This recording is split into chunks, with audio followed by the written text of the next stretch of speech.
I manifested my dream life. I literally manifested the exact same life I was desiring 3 years and 9 months ago, and it's freaking me out. This is not like any video I've ever made before. This is a real manifestation success story. I manifested 43k subscribers on YouTube, I manifested my dream body, my apartment, and I even manifested 2 celebrities into my life. About 95% of my wish list has manifested, including the bags, perfumes, wallets, clothes, and there's more. Today, I'm gonna break down how my manifestations came true by comparing it in detail with how my current life looks. You'll see how all these miracles are happening in my life, and if you watch till the end, you'll learn the most important ingredients in manifestation people always overlook. Those are the things that turn manifestations from woo-woo theory into real results, so stay tuned. Things I manifested. Number 1.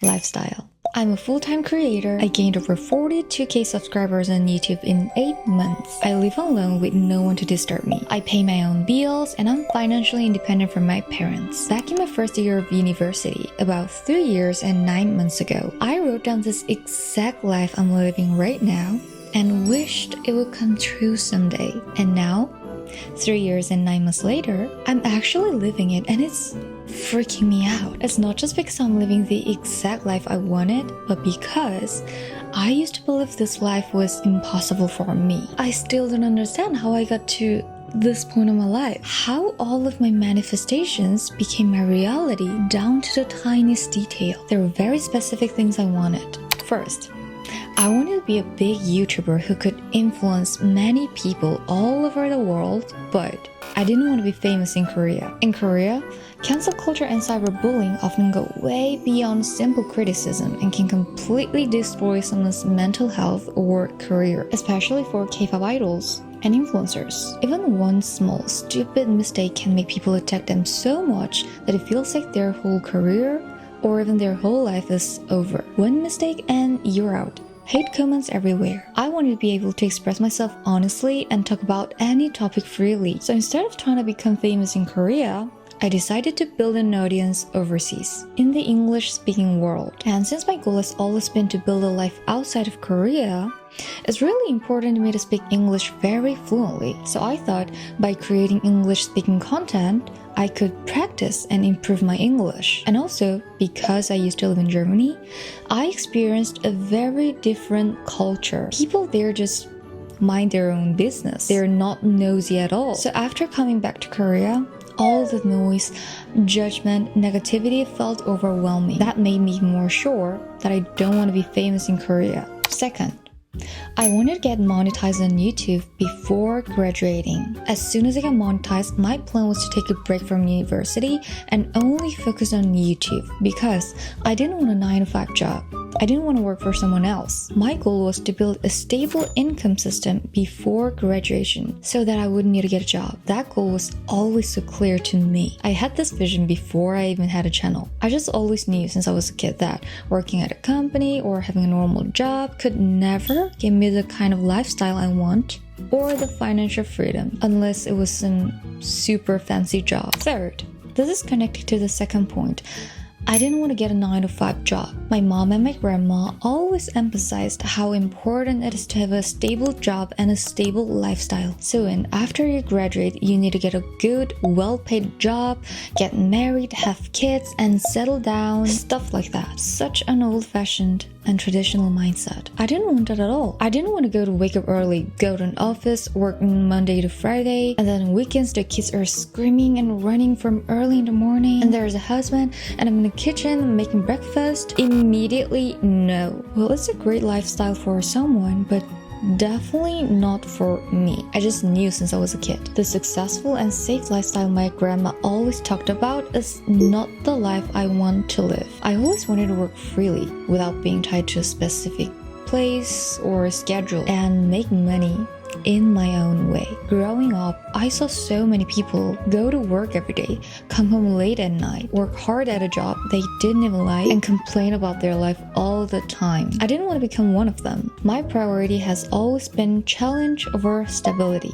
new ways over tradition, and freedom over settling. Lastly, I really wanted to live on my own. I'm someone who really needs alone time. It's non-negotiable, or I start to lose my mind. I really hate loud, noisy environments. Living with my parents was nice, but there was always some kind of background noise, TV, kitchen sound, people moving around. I'm just the type of person who needs to be left alone, isolated in my own space. When there's a family gathering and too many people talking at once, I get a massive headache and completely zone out. Alone time is sacred to me. Without it, I either get really depressed or violent. I was so sure if I lived alone, I'd be happy, peaceful, and stress-free. Waking up alone with no noise, making my own breakfast, eating alone in a quiet, peaceful space. That's the kind of life I really wanted. These were the 4 things I wished for. Now, let's compare them to my current life. The first one,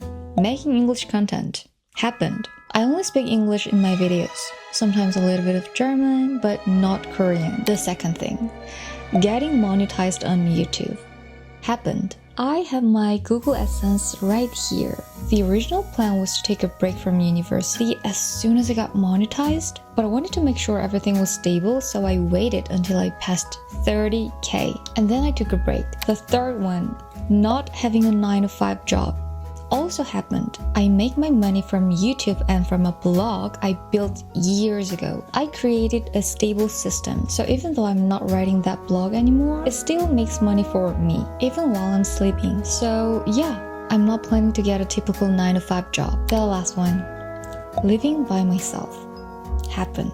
I'm currently living alone and I love it. I've never felt lonely since I moved out. There is only peace and quiet, and I'm so grateful for that. And I wake up pretty early. I usually wake up around 5 a.m., but my family wakes up around 8. So it's really hard for me to force myself to go back to sleep and stay quiet until they woke up. But now, I can wake up whenever I want. The funny thing is, I didn't even realize that my entire manifestation list had come true until last week. I was just making my vision board for 2026 and then it hit me. Wait, did everything I wanted actually come true? Like everything I dreamed of 3 years and 9 months ago? Are you kidding me? I started freaking out. My hands were shaking. I almost cried, guys. Literally. Now let's move on to the material things I manifested because I'm very materialistic. Okay, let's talk about this bag. In April this year, Teddy Blake offered me a collab. They let me pick any bag from their website and this one just caught my eye. I didn't even hesitate. The second I saw it, I was like, you're mine. When the bag arrived, I showed it to my friend and he goes, are you joking? This looks exactly like the bag you showed me last month. And then I was like, huh? 1 month before that, I was just scrolling on Pinterest and I found this picture and showed him like, oh my gosh, I think I found my dream bag. And somehow 1 month later, Teddy Blake reached out to me and offered me a collab. But again, I didn't realize any of this until he reminded me. I just saved that picture to my gallery and completely forgot about it. And then boom, it's literally in my hand. At the time, everything happened so naturally that I didn't even question it. But looking back now, it makes no sense. When I checked my subscriber count back in April, I only had around 5,000. And my channel wasn't even about fashion or beauty, it was mainly diet content. Then, out of nowhere, a bag brand reached out to me for a collab. It makes no sense. I definitely manifested this and I did really well. Next, my dream body. This year, so many unbelievable things happened to me, but the biggest one was hitting my goal weight. I'd never gone below about 110 pounds in my whole life, and I thought I'd never see the scale drop into the 90s because no matter what I did, losing weight just felt impossible. But once I started taking it really seriously, not just I want to be skinny, but more can I actually hit the goal I set? Can I break my own limits? everything changed. I got super serious, I stayed consistent, and the weight started dropping. I got down to 99 pounds, and then I hit a plateau. I was stuck there for a while, and around that time, I found this really pretty girl on YouTube and started binge watching her videos. And I found out that she's 5'3" and 95 pounds. So I was like, holy crap, she's literally my height and 95 pounds? That's when something in me switched. This weird competitive side of me just kicked in, and I was like, oh, so 95 pounds is actually possible.